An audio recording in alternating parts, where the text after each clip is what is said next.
दोस्तों, आदमी के वस्तु का मूल्य जो है ना नहीं होता, उसकी उपयोगिता का महत्व है। वस्तु की उपयोगिता अगर नहीं है तो उसका महत्व नहीं है। उसका मूल्य तब है जब उसकी उपयोगिता बनी है तो उसका महत्व है। इस पर एक छोटी सी प्रस्तुति। एक बार बहुत धनी अमीर आदमी वह नित्य प्रति उठ करके एक घी का दीपक मंदिर में रख के आता था जला करके। मंदिर में घी का दीपक जला के आता था। और बेचारा एक निर्धन व्यक्ति सरसों का तेल एक दीपक जला करके और रोज ले जाकर गली में, अंधेरी गली में रख देता था।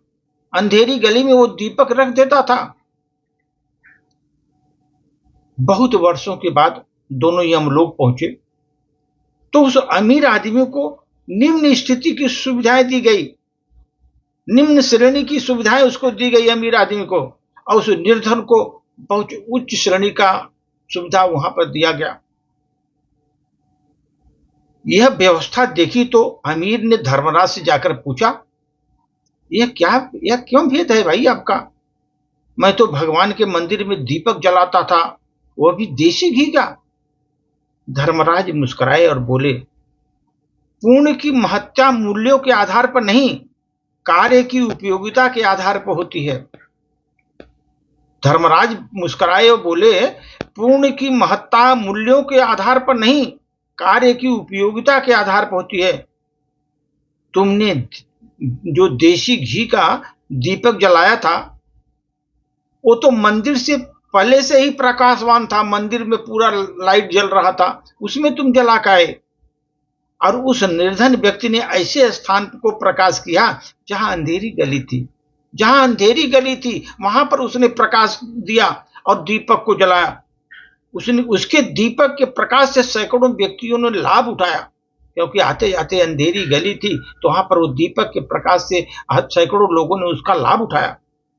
मित्रों, ईश्वर आपके कार्य से मानव मात्र को होने वाली उपयोगिता पर प्रसन्न होते हैं, मानव के उपयोगिता पर प्रसन्न होते हैं, न कि धन को दिखावे पर नहीं प्रसन्न होते।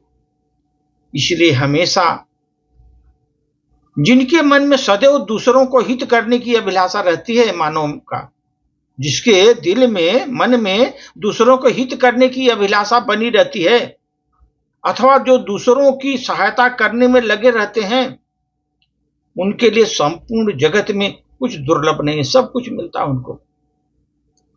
आपका दान, पूर्ण कर्म, धर्म, वाणी, व्यवहार, विचार और विश्वास ही आपको संपूर्ण जगत में महान बनाता है। ध्यान रखिए, आपका जो दान करते हैं, पुण्य करते हैं, धर्म और कर्म करते हैं, आपकी वाणी किस तरह का है, आपका व्यवहार किस तरह का है, विचार किस तरह के आपके हैं, और विश्वास ही आपको संपूर्ण जगत में महान बनाता है। सब इस चीजें हैं तो आप महान बन जाएंगे।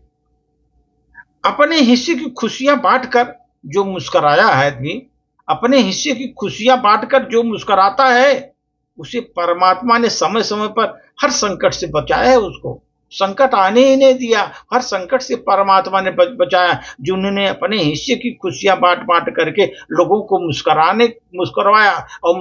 और लोगों ने, और वो आदमी परमात्मा समय पर कभी भी उसको जो है संकट से बचाता है, संकट में डालता नहीं। सर, धन्यवाद।